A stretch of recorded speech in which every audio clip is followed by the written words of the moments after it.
We out here staying connected with my girl Rhonda. This is a for real success, powerful story. How are you? I'm well. Introduce yourself to everybody for me. I'm Rhonda, born and raised Columbus, Ohio, 46 years old, mother of 4. 2 are deceased. My sons, Cameron and Eugene. Sorry to hear about that. Wow. You know, I wanted to get into your battle, but I know you've been through so much, man. Everything is a battle. Let me ask you first of all, when did you start using? I was 21. And how old are you? I'm 46. Okay. A lot of years. Mm-hmm. How'd you get off the porch? What happened? I was with someone, and I was, smoking bud and drinking a little, and he had a friend that came and said, "Try these Skittles." He said what? Try these Skittles. Y'all should try these Skittles. Okay. It's an X-Men. So we tried it. We loved it. We separated because he, started losing his mind. He's been in the mental hospital 7 times. Okay. And so we separated, and he was able to put it down. I was not. So I was, messing with that for 10 years. And then along the way, somebody had said something about some dirty 30s. And I'm like, okay. I tried it, got sick. And the first time you tried it, got sick? But then after I had my last daughter, I had all cesareans. They gave me some, and I'm like, I'm saying, I can do a lot of these, so maybe I can go back and try that one. And I did, and it was off to the races. It was off to the races. It was off to the races. It was the best feeling ever. Wow. So ever. Who knew you was doing it at that time? Just you? It was a secret. I didn't want my mother to know. Well, I'm saying, was it somebody you partied with? So he was gone. You wasn't doing it with him no more. I was running with somebody that I met in STNA school. Okay. You ran into another partner? Yeah. Okay. We were And wouldn't you know that this person, she was in a relationship with the uncle of the person who murdered my sons. Are you serious? Yeah. It's a small world. Where's her life at now? I think she's doing good. I haven't spoken to her in a long time because it is a small world. She, one time she contacted me, and I was in sobriety at that time, and I wasn't trying to be any kind of way. I don't call anybody. People I love. I think about you all the time. I just don't pick up the phone. Yeah. I don't know why I do that. I'm working on that.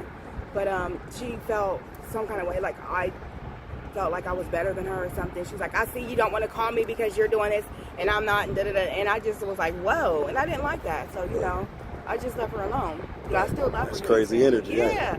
Crazy people feel convicted. You're saying you don't even have to be trying to get them to get clean. But if you're walking right and they're not, then they feel some kind of way. And they project that onto you. Like you're treating them different. No, I just see things different now. Yeah, but I'm acting the same. Do you? So I might even buy you a bag. I just don't want none.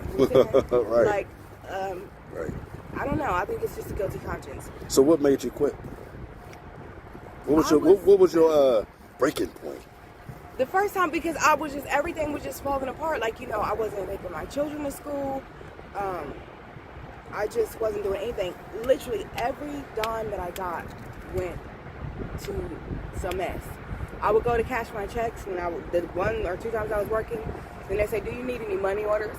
And I would just laugh, no. You do, but you're like, no. No, I'm about to. Matter of fact, I can't wait to get there. I'm about to pay $30 for this lift all the way from here to my side of town because I want to get there right now. Right. You know what I'm saying? So where'd you play at? Did you play in the streets? Did you get rooms? Yeah, I know you didn't take it home. I would be, in the end I did. You know what I'm saying? I'm from the east side, and I would be down in Eastgate. I'll be in Eastgate. Familiar with that? These little apartments on Clifton and Woodland. I'm not there anymore, you know what I'm saying? Over off of Taylor Avenue. Mm-hmm. I was always somewhere because I got to be comfortable. You're not about to see me. And there was a time when I started, hanging out at the spot because I just wanted to, do it myself. You know what I'm saying? I'm not trying to, do all this. So, yeah, I have to be comfortable. I don't want to be out. I'm not about to be outside, none of that shit. I'm sitting down in a comfortable chair watching TV, enjoying myself because that's just how I had to do it. You know what's so amazing to me though, man, when I talk to people like you, man, I don't see a major damage besides the time wasted and how you was abusing yourself. You came out that fire unburned. Your scars are on the inside for real. Yeah. You know what I mean? You know, I have friends that started working when they were 18, 19, still been at the same job. And it's like, you know, they can damn near retire. Right. I'm 46. I don't, I'm saying Do you have a skill? I've been in STNA several times. You made the same face you made when you asked for a little money order. Like, you know what I'm saying? I don't feel, you know, I don't know. I like so many things. Like I tried what? to go to school for nursing before, but I just wasn't ready. That was when I was in recovery and married, and they said, don't try to do anything major. Don't get a man, don't get a woman, don't go to school, don't get a job for at least a year. Yeah. After 6 months, I was feeling great. So I'm like, I'm about to do this. You know what I'm saying? I'm going to school. I'm going to Marion Tech. I'm working. And, and I stopped going to meetings, you know, because I was tired. Yeah. In the end, I was working third shift, you know, and then the first place I was at, I had to pay $100 a week for rent. Okay. My boyfriend at the time was paying that, which also... This is y'all was living with somebody else? I was in sober living. It was in a sober living house? Yeah. And then you only had to pay $100? $100 a week. Okay.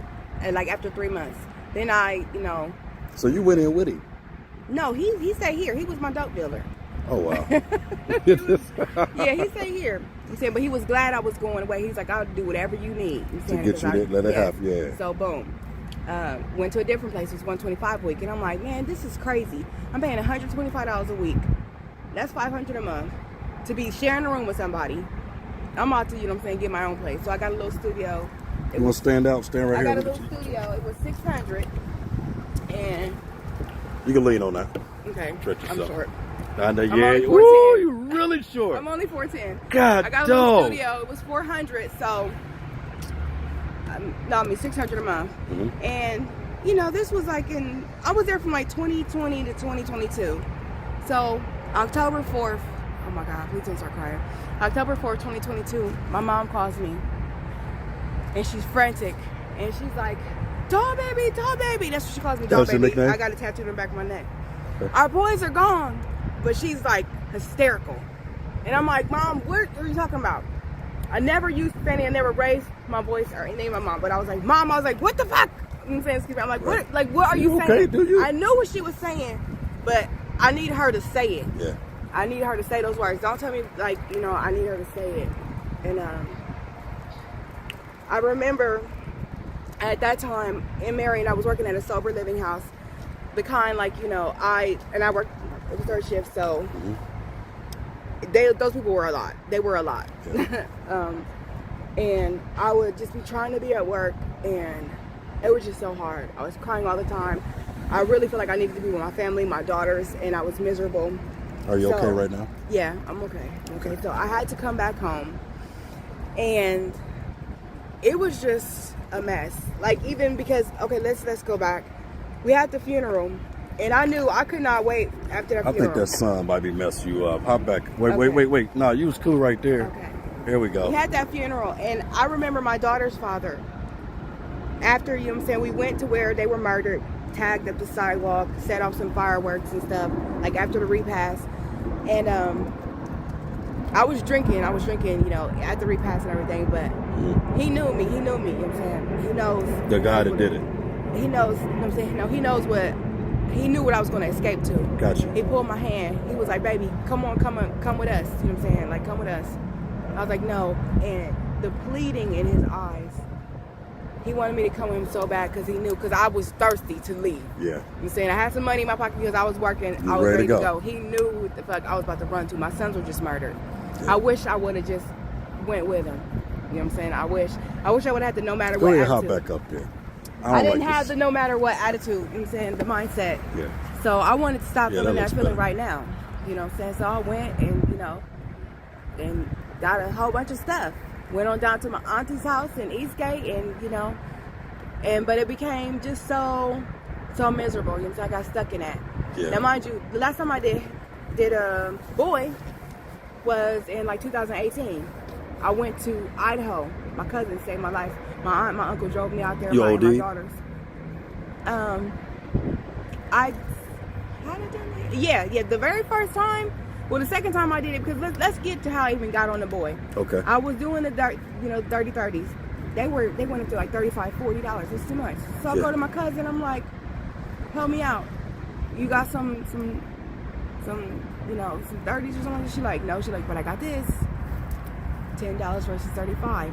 Do the math. Mm-hmm. I was like, okay, this is great. Second time I did it, I remember I was at home. I was in my mom's basement and I'm doing laundry. And next thing I know, I just hear Rhonda, Rhonda, Rhonda, Rhonda. And I look up and I see all these white men standing over me. Ambulance. It is a blessing because, you know, when you talking to somebody, because I was in the basement and my cousin was upstairs and we were talking, I do remember that. But I got quiet and, you know, a person might just think, you know, whatever, I'm saying. But he came down, checked on me, and he said I was in the dryer. And he said he went back upstairs like, hey, Tiger, I think something's wrong with Big Girl. Because my family, my little girl's Big Girl. So he said, went, and I was like this, pulled me, and I just fell out the dryer like this.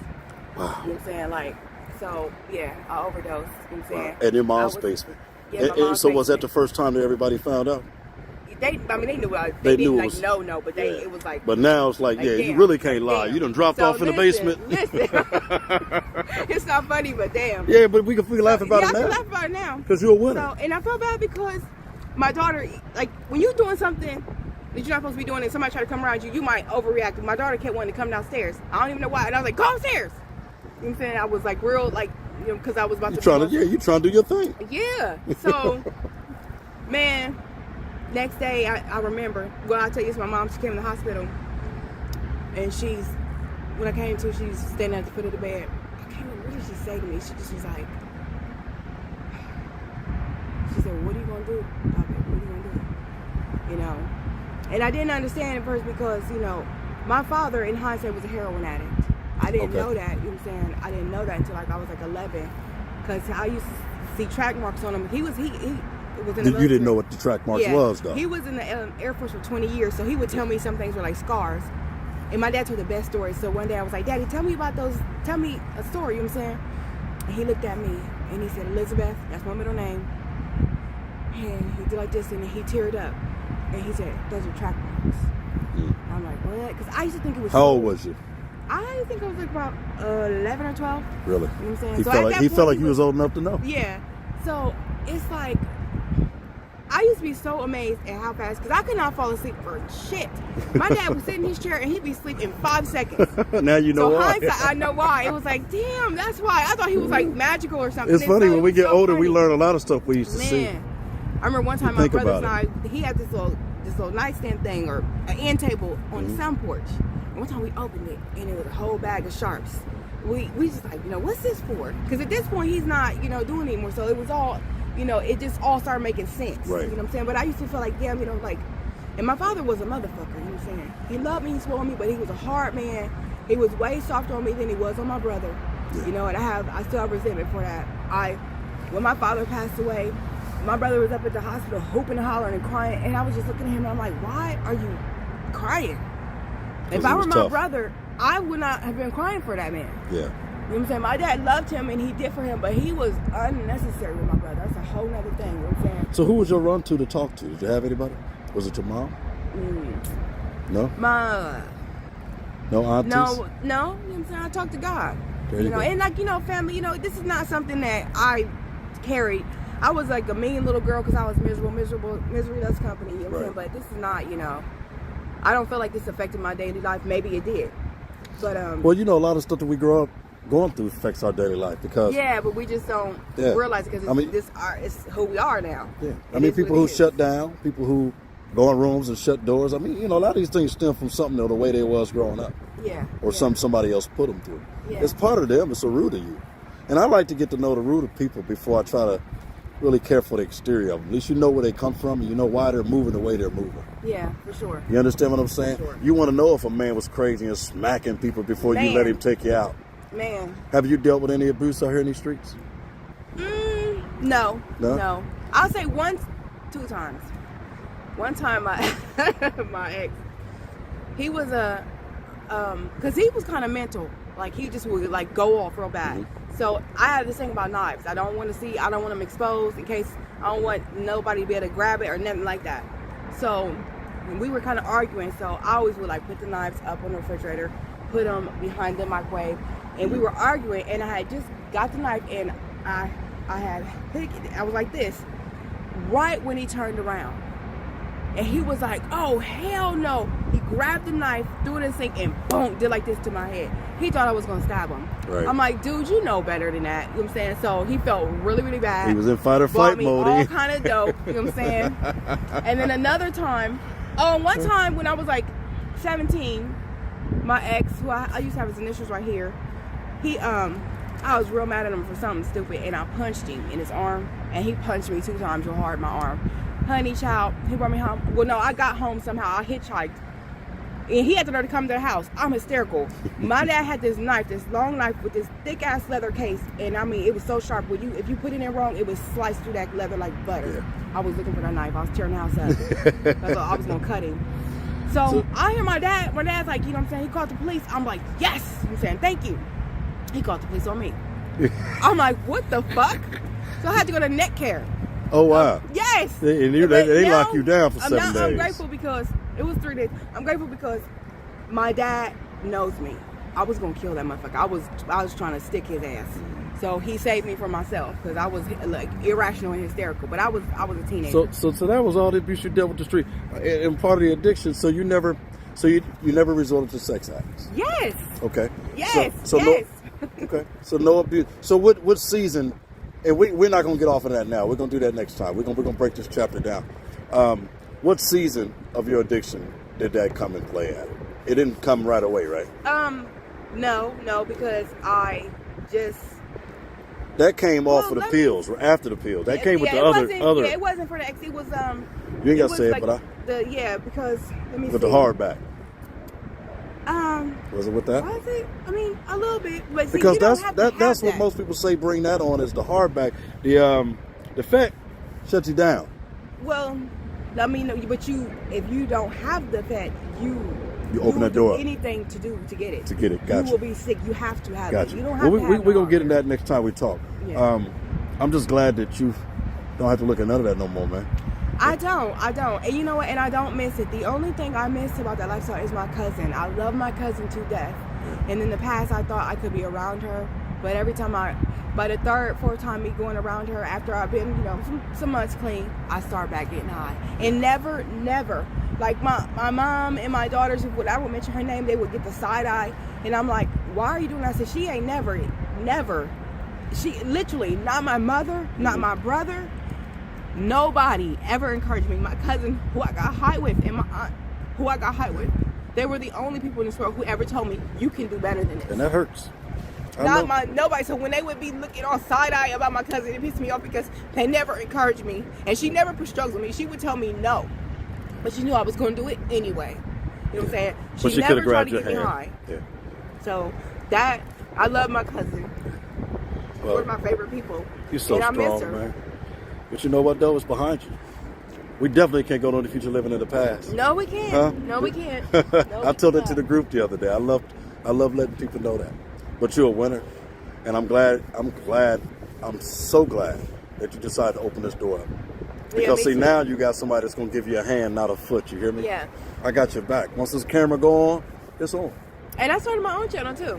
So, we're going to talk about that. Yeah, but next time I talk to you, I want to talk a little bit about some of those acts and what they did to you and how it affected your life now. Going into, eventually, you will find love again.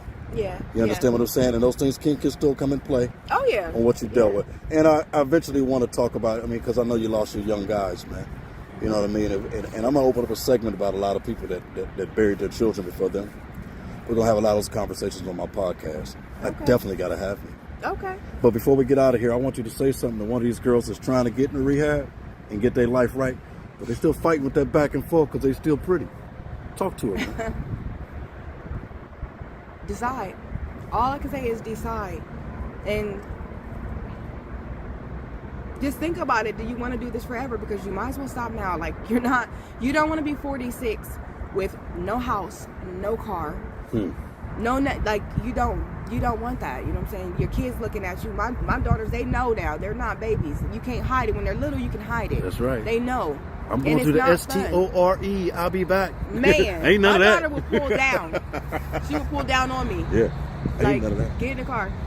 That's amazing. Y'all heard that from my girl, Rhonda. I appreciate you, man. And Likewise. Until next time, we out here staying connected. Let's go.